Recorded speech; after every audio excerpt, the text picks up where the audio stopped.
que agricultura familiar y seguridad alimentaria, primero quiero referirme a lo que es la seguridad alimentaria y luego a lo que es la agricultura familiar y la importancia que para esta seguridad alimentaria tiene este tipo de agricultura, ¿no?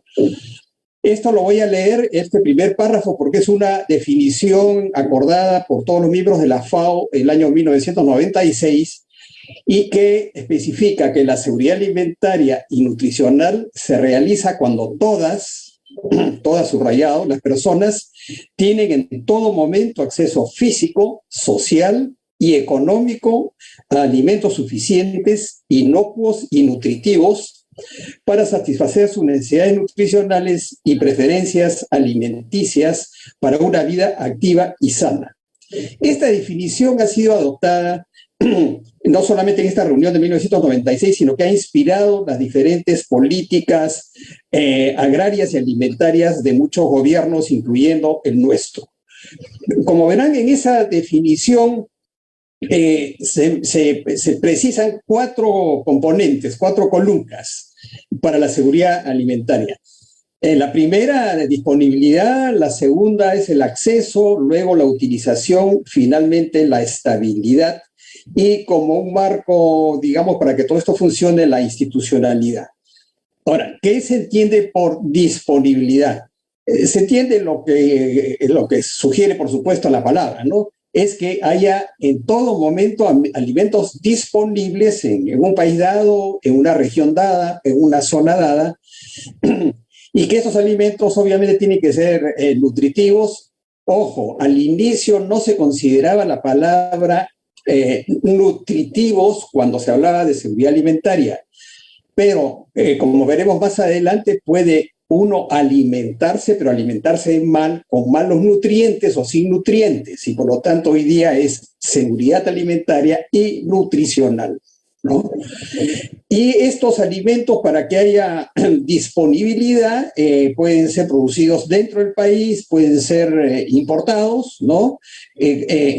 Siempre también se habla de la dependencia o autonomía que tiene un país respecto de su seguridad alimentaria. Si importa demasiados alimentos y está muy sujetos a lo que pasa en los mercados internacionales, entonces hablamos de que hay mucha dependencia del exterior y eso no conviene. Entonces hay que mantener un cierto equilibrio. No podemos producir todo lo que consumimos, pero digamos sí lo sustantivo, ¿no? Para defendernos de los cambios en los mercados internacionales, cosas que han ocurrido, que están ocurriendo en este momento mismo, que estamos constatando la elevación de los precios de varios alimentos. Esto lo podemos ver más adelante. ¿Y qué se entiende por acceso? Bueno, puede haber alimentos de sobra en el país, pueden estar estoqueados, pueden estar en los almacenes, pero no todos acceden necesariamente a estos alimentos por diferentes razones. La principal de ellas es porque no tienen los recursos económicos suficientes para acceder a alimentos y más aún para acceder a alimentos nutritivos. Por varias razones que no hay tiempo para explicar acá, los alimentos más nutritivos suelen ser más caros. Y entonces la calidad del consumo de los alimentos que consumen los sectores de menores ingresos suele ser inferior a la calidad de los alimentos que se pueden adquirir con mayores ingresos, ¿no? Ahora cada vez más los países van adoptando, el país lo ha adoptado, el que la alimentación es un derecho. O sea, todos podemos exigir que estemos alimentados y que estemos nutridos, aunque haya problemas con los ingresos, y por eso hay los programas sociales que vienen a complementar situaciones en las cuales haya gente que no puede acceder a los alimentos. Luego está la utilización de los alimentos. Esto es precisamente a lo que me refería antes, que los alimentos tienen que ser con los nutrientes suficientes, ¿no? Y para evitar, por ejemplo, el hecho de que haya falta de hierro, que conlleva, digamos, la anemia y otras enfermedades. Entonces, tiene que ser además bien utilizados. Hay que mezclar los alimentos para que se potencien unos y otros, los cereales con las carnes, con las verduras, etcétera. No basta tener, hay que saber ¿no? Cómo se mezclan los alimentos para potenciar su calidad nutritiva. ¿Y qué entendemos por estabilidad en la seguridad alimentaria? Que todo lo anterior, la disponibilidad, el acceso, el uso de los alimentos sean estables. Es decir, que durante los 365 días al año toda la población tenga esta seguridad alimentaria. Y precisamente en el contexto de la pandemia estamos viendo que la estabilidad se ha convertido en la inestabilidad, precisamente por la reducción de los ingresos y actualmente además por la elevación de los precios de muchos alimentos. Esta estabilidad exige que los gobiernos tomen medidas preventivas cuando pueden ocurrir también desastres naturales, variaciones en los precios, etcétera. Tiene que haber medidas puestas ya disponibles para, digamos, para que los sectores más vulnerables a la inseguridad alimentaria no caigan en plena crisis de alimentos cuando haya estas situaciones que marcan la inestabilidad del consumo de alimentos. Ahora, cuando hubo esta definición en el año 1996 de seguridad alimentaria que he leído al inicio de la exposición, ¿no? Hubo digamos, un conjunto de organizaciones campesinas y de pequeños productores organizados en un ente muy importante internacional que se llama la Vía Campesina. La Vía Campesina dijo que esta definición de seguridad alimentaria era insuficiente, porque uno puede conseguir seguridad alimentaria, por ejemplo, siendo muy dependiente de las importaciones, ¿no? O uno puede conseguir la seguridad alimentaria a pesar de que uno tiene una serie de convenios internacionales que limitan la posibilidad de los gobiernos de manera digamos, totalmente autónoma a definir su propia política alimentaria.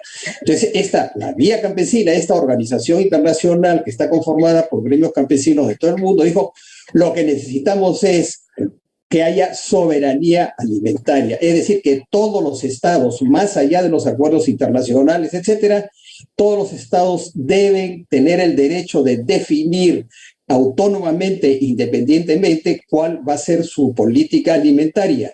Y en esta definición de política alimentaria hay que valorar el papel de la mujer, hay que valorar los conocimientos tradicionales, los conocimientos de las poblaciones nativas. Hay que hacer sobre todo un tipo de agricultura, digamos, que respete la agrobiodiversidad, que sea, digamos, amigable con el medio ambiente, que respete también las particularidades culturales, ¿no? Entonces es toda una definición de cómo lograr la seguridad alimentaria, ¿no? La soberanía alimentaria propone una manera de llegar a la seguridad alimentaria que nos vuelva más autónomos, digamos, levantando mucho más, valorando mucho más lo que es la producción de la pequeña agricultura, de la agricultura familiar en el país. ¿Y cómo está el Perú en términos de la seguridad alimentaria? Uno de los indicadores más importantes para saber cómo va un país es qué está pasando con los niños, ¿no? Generalmente se toman los 3 primeros años o los 5 primeros años de un niño y se hacen estudios para ver si hay desnutrición, o sea que hay, digamos, que hay poco, se come menos de lo que se debe comer o no se come, los alimentos no tienen suficientes nutrientes, ¿no?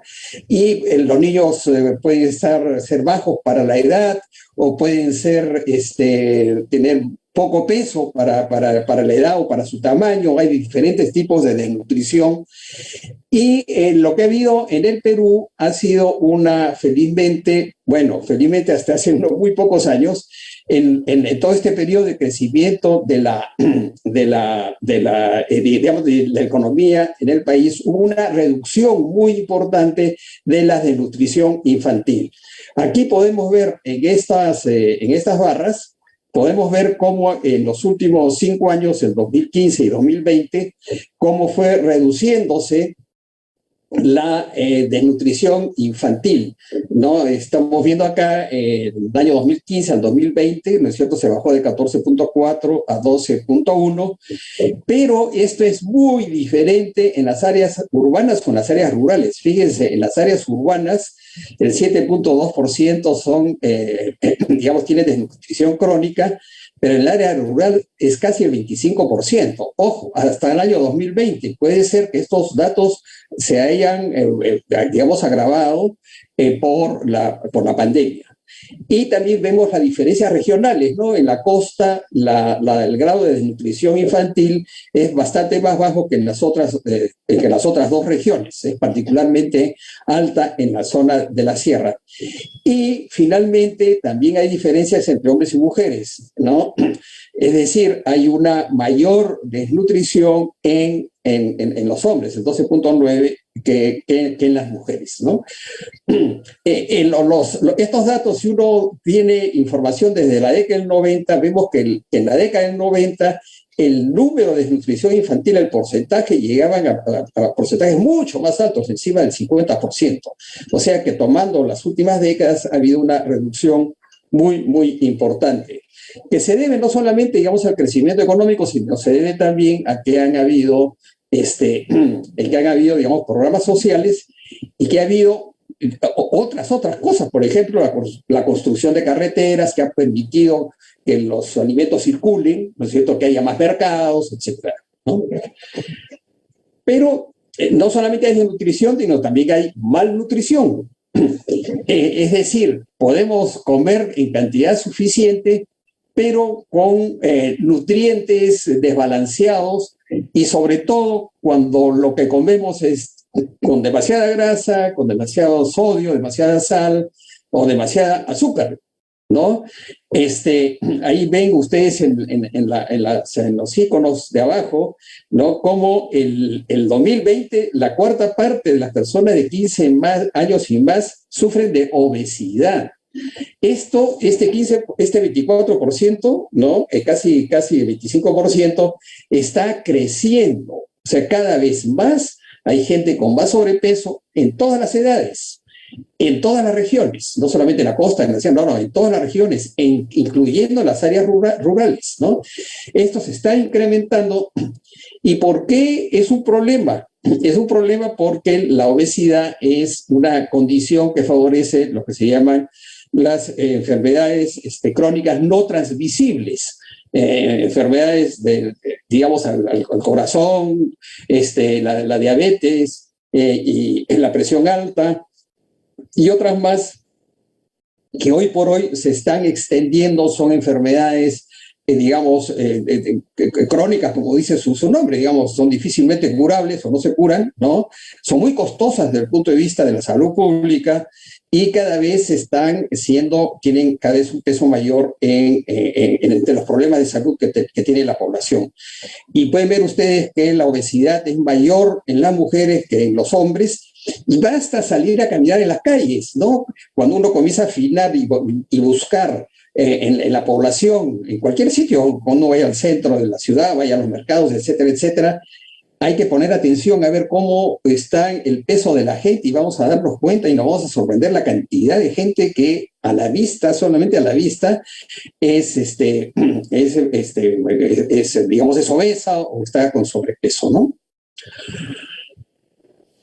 Fernando, aprovecho un momentito. Este concepto de malnutrición es sumamente importante, pero es relativamente nuevo. Entonces, podríamos hacer un brevísimo resumen y que quede clara la diferencia entre desnutrición y malnutrición. Sí, cómo no, cómo no. Generalmente el concepto de desnutrición y el nombre mismo lo sugiere, ¿no? A lo que se refiere es que hay ingesta de alimentos insuficientes, ¿no? Y por eso se traduce en estas manifestaciones en el cuerpo de los niños, ¿no? O que son muy bajitos para la edad, o que son muy, muy delgaditos, ¿no?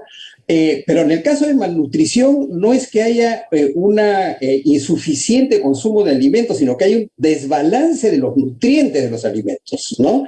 Entonces es que uno está consumiendo una serie de ingredientes que tienen todos estos efectos de traducirse o expresarse o, digamos, acumular grasas, ¿no? Que van afectando paulatinamente al cuerpo y produciendo estas enfermedades crónicas. Entonces, antes se pensaba que la gordura era una expresión al revés, de buena alimentación, ¿no? Yo le decía, ay, qué lindo, mi bebé, qué gordito, o veía a los jóvenes o a los adultos que eran, como se dice, bien papeados, y resulta que estar con sobrepeso es un problema, ¿no? Y en el mundo hoy día los porcentajes de malnutridos que se expresa en sobrepeso y en obesidad, el porcentaje va acercándose al porcentaje de desnutridos, ¿no? Entonces, desnutridos se calcula que en el mundo hay 850 millones de personas, ¿no? Que es más del 10% de la población mundial se considera desnutrido, y el número digamos, de malnutridos está excediendo ese porcentaje, ¿no?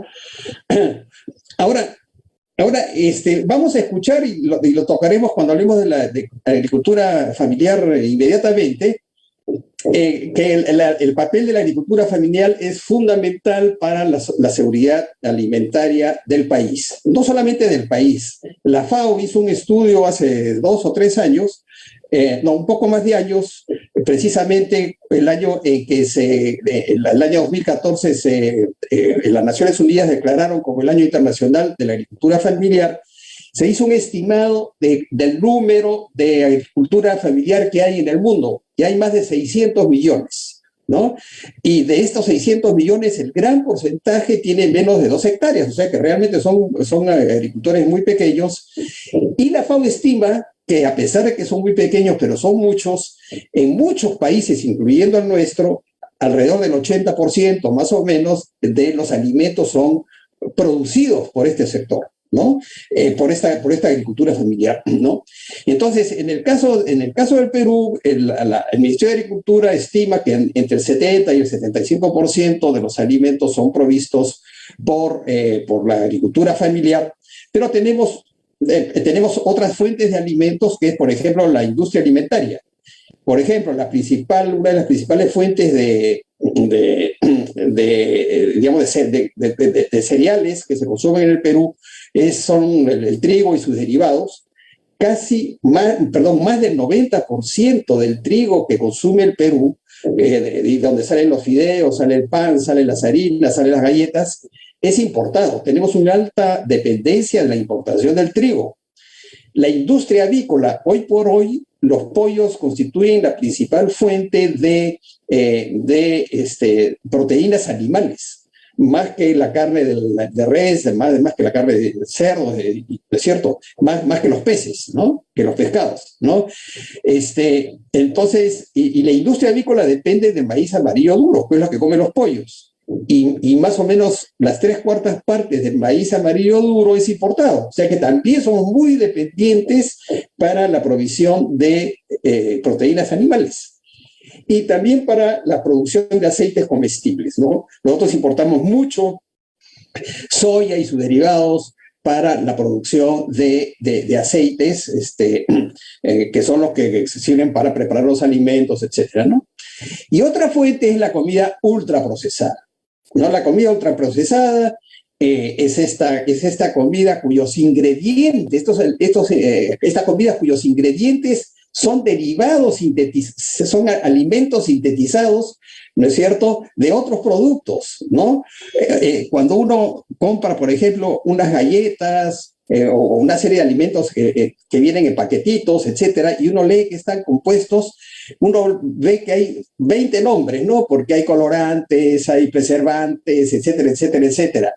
Entonces, hay dudas de considerar que son alimentos. Es comida, pero no alimentan. Y al revés, uno está ingiriendo una serie de productos que pueden ser malos para la salud. Tan es así que están los famosos octógonos, ¿no? Están los famosos octógonos, que es obligatorio ponerlos en los alimentos empaquetados cuando tienen demasiada azúcar, o tienen demasiada grasa, o tienen demasiado sodio, ¿no? Y ya mencioné el caso de las importaciones. Ahora, entremos entonces a la agricultura familiar, que es tan importante para la alimentación de la población. La agricultura familiar, una definición muy fácil. La agricultura familiar es aquella que es practicada por las familias que tienen un predio y los que trabajan en ese predio son la familia, el predio es conducido por él o la jefa del hogar, ¿no? Y prácticamente no se contrata a trabajadores asalariados, ¿no? En ciertas épocas que se demanda mucha mano de obra, posiblemente sí, pero generalmente no tienen asalariados estables, ¿no? Y son también, esta agricultura por lo general tiene poca tierra, ¿no? Pues son unidades más o menos pequeñas, ¿no? La mayoría tienen, en el caso del Perú, menos de 5 hectáreas, incluso menos de 2 hectáreas, ¿no? Digamos, todo el universo de minifundio está metido ahí en la agricultura familiar. ¿Y por qué es importante? Porque de las 2.300.000 unidades agropecuarias, ¿no? O sea, predios que producen en el país, de estas 2.300.000, ¿no? Más de 2 millones, ¿no? Son agricultura familiar, ¿no? Según la definición que acabamos de hacer. O sea, que es el 97%. Entonces, hay una importancia cuantitativa muy grande. Una segunda importancia porque ocupan todo el territorio nacional, ¿no? Fuera de las ciudades, ¿qué es lo que hay? Agricultura familiar, ¿no? Ocupa todo el territorio. Es la principal fuente de empleo. En el campo, definitivamente, la agricultura familiar da mucho más empleo que toda la industria de exportación junta, ¿no?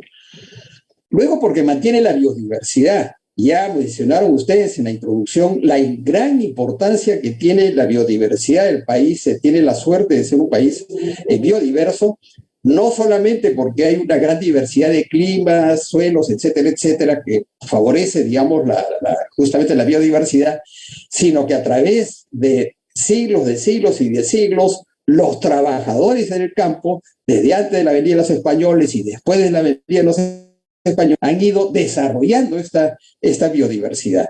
Y esto es de una importancia estratégica, sobre todo con este proceso de calentamiento global, porque permite en esta biodiversidad encontrar aquellas variedades que pueden adaptarse a estas variaciones de clima. O sea, para adaptarse al cambio climático, al calentamiento global, el hecho de que haya esta biodiversidad es de una gran importancia, y los que mantienen eso son la agricultura familiar, ¿no? Y además es mucho más sostenible, ambientalmente sostenible, la práctica que hace la agricultura familiar, el tipo de agricultura que realizan en un país. No vamos a desarrollar estos temas, pero es un país, digamos, los datos que muestran cuántos estamos perdiendo de tierras de cultivo por mal uso, por salinización de los suelos, por erosión, son cifras impresionantes, ¿no? En la agricultura familiar justamente sirve, digamos, también para mantener los recursos naturales.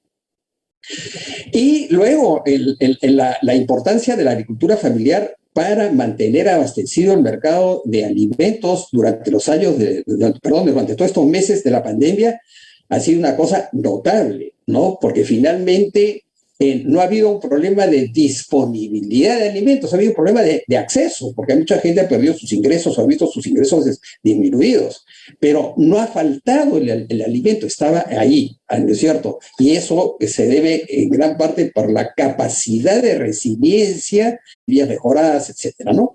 Entonces, utilizando el censo agropecuario del año 2012, que es el último censo agropecuario, más o menos estableciendo una tipología general sobre la agricultura familiar, vemos que cerca del 88%, o sea, la inmensa mayoría de la agricultura familiar es una agricultura de subsistencia, o sea, de tas con tas. Produzco y casi todo lo que produzco me lo consumo, ¿no es cierto? Entonces, digamos, ahí se encuentra, digamos, una gran cantidad del porcentaje de familias pobres rurales, ¿no? Luego hay una agricultura familiar intermedia, digamos que puede proveer suficientes ingresos o alimentos para sostener a una familia, y luego la que se denomina la agricultura familiar consolidada, que produce casi todo para el mercado, ¿no? En realidad, todos estos, incluso de subsistencia intermedia, siempre dirigen alguna producción al mercado, porque siempre necesitan dinero para comprar cosas, ¿no? Entonces, es este mercado, digamos, el que constituye la principal fuente de alimentos para las poblaciones urbanas. Entonces, la agricultura familiar es esencial, está en todas partes y tiene una serie de problemas, ¿no? Además de la escasez de tierras y otros recursos, tiene escaso acceso a servicios públicos. Los niveles educativos, sabemos, de la educación rural no son de muy buena calidad, y hay otros servicios por la producción de los cuales carecen, no tienen acceso la mayor parte de ellos a créditos, sus rendimientos por hectárea son bajos. Muchos jóvenes se van del campo porque no encuentran ahí oportunidades, no quieren trabajar, digamos, sujetarse digamos, a un trabajo que es muy duro digamos, y poco predecible en sus resultados. Prefieren viajar a las ciudades donde tienen más oportunidades para educarse, para conseguir trabajo. Tienen una escasa atención de las políticas públicas, a pesar de que tenemos leyes de fomento de agricultura familiar, eso no se traduce necesariamente en políticas públicas positivas. Hay escasa representación política. ¿Quién habla por los pequeños agricultores? ¿No? Digamos, hay gremios muy importantes que hablan digamos, por los industriales, que hablan por los diferentes sectores empresariales, etcétera, pero hay una escasa representación política de esta agricultura familiar para ejercer la presión necesaria para que haya disposiciones a su favor, para que haya políticas para su desarrollo. Y el calentamiento global, a pesar de que ya lo mencioné, esta gran diversidad de esta agrodiversidad que existe ayuda a adecuarse digamos, a los efectos del calentamiento global. El calentamiento global, de todas maneras, se está, digamos, manifestando con una, digamos, velocidad que es difícil adaptarse, y lo que hace es que ya ciertos productos que se podían, digamos, cultivar en ciertas zonas, ahora tienen que mudarse de zonas porque ya pierden las condiciones climáticas necesarias, ¿no es cierto? Hay desplazamientos, pero también hay desplazamiento de enfermedades, de pestes, etcétera, ¿no? Esto, digamos, a medida que el calentamiento global se va agudizando, esto va a ser cada vez, estos impactos van a ser cada vez peores, y más va a necesitar, o sea, no va a ser suficiente la capacidad de resiliencia que hasta el momento ha mostrado la agricultura familiar para adaptarse a esto. Va a necesitar apoyo externo, va a necesitar que haya investigación, asistencia técnica, etcétera, para poder afrontar estos cambios, ¿no? En conclusión, ¿no? La agricultura familiar es la principal base de la seguridad alimentaria del país, ¿no? Es la primera fuente de empleo y de vida para millones de familias, ¿no? Es la que, además, la más efectiva para, digamos, luchar contra la pobreza rural. Es fundamental para una agricultura sostenible y en muchas regiones, ¿no? Es la principal actividad económica. Ahora, generalmente las cosas terminan cuando uno dice las conclusiones son estas, pero yo no quiero terminar ahí, quiero hacer dos cosas adicionales. Porque mencioné yo que uno de los problemas es que hay bajos rendimientos, ¿no? Bajos rendimientos de la agricultura familiar. Entonces, ¿cómo enfrentar los bajos rendimientos? Entonces, hay muchas maneras, y es ahí donde quiero entrar, ya no para exponer, sino para inquietar a los que están, a los que me están escuchando y me están viendo. Algunas opciones tecnológicas que están hoy día circulando en el mundo. Simplemente quiero comenzar diciendo, la velocidad de innovación tecnológica en el campo de la agricultura y en el campo de la medicina es absolutamente sorprendente. Lo que se está avanzando, los diferentes frentes en los que se va avanzando, es algo sorprendente. Simplemente estar enterado de lo que ocurre ya implica dedicar un montón de tiempo. Yo quiero simplemente mencionar algunas cosas.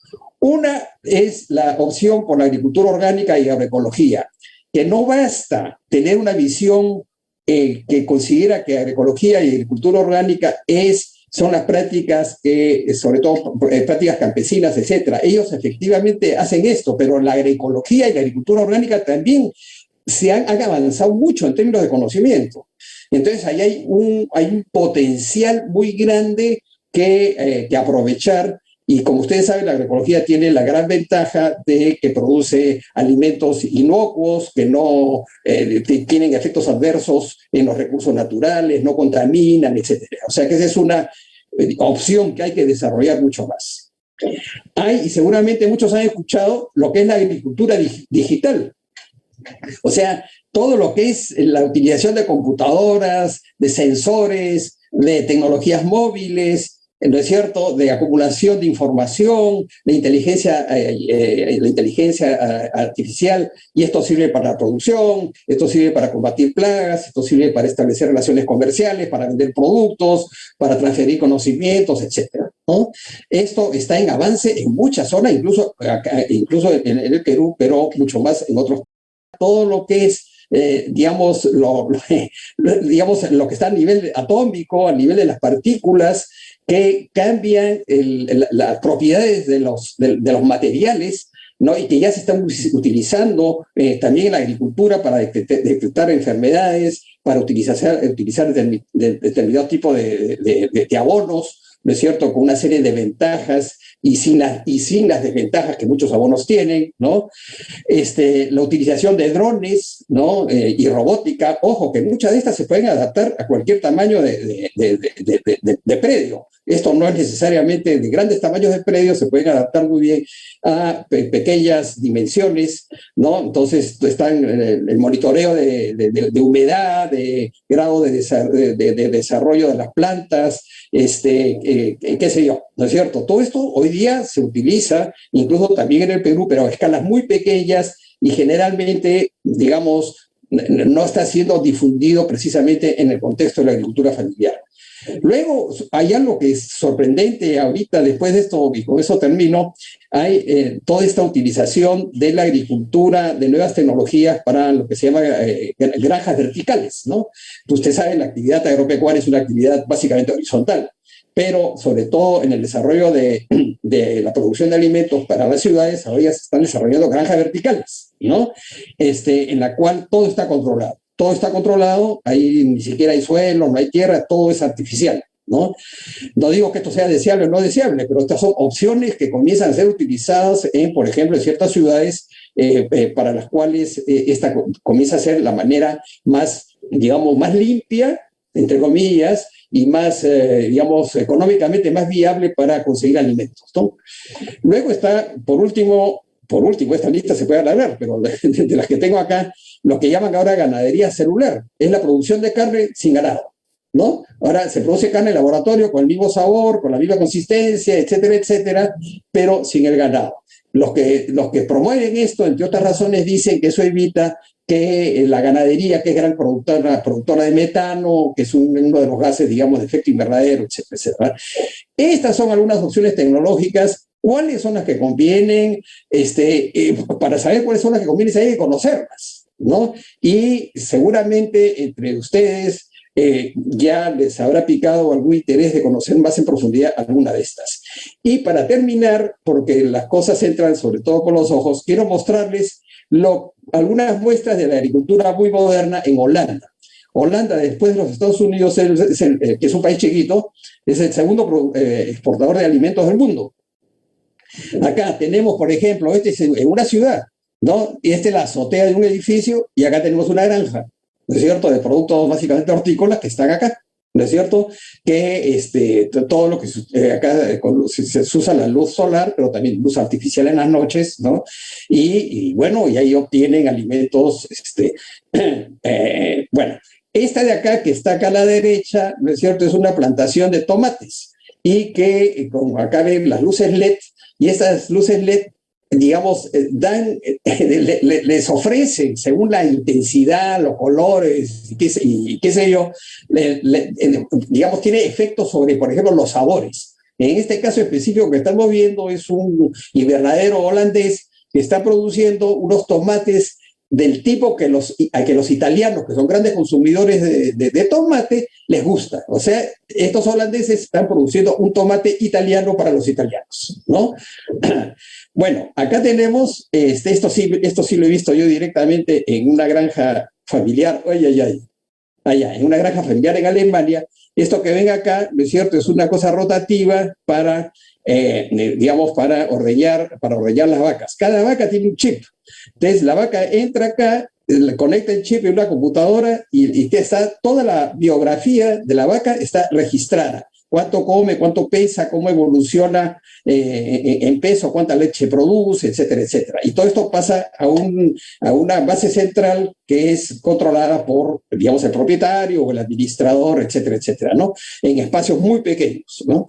Y esto que ven acá de colores, estos son los techos, esto es una visión nocturna, los techos de invernaderos en Holanda, ¿no? Entonces acá les importa un comino, si es verano, invierno, primavera, otoño, llueve o no llueve. Todo esto está controlado, todo esto es agricultura artificial. ¿Conviene o no conviene? Eso son cosas que hay que analizar, que hay que estudiar, etcétera, etcétera, pero hay que saber que existen, ¿no? Y eso me parece que es muy importante.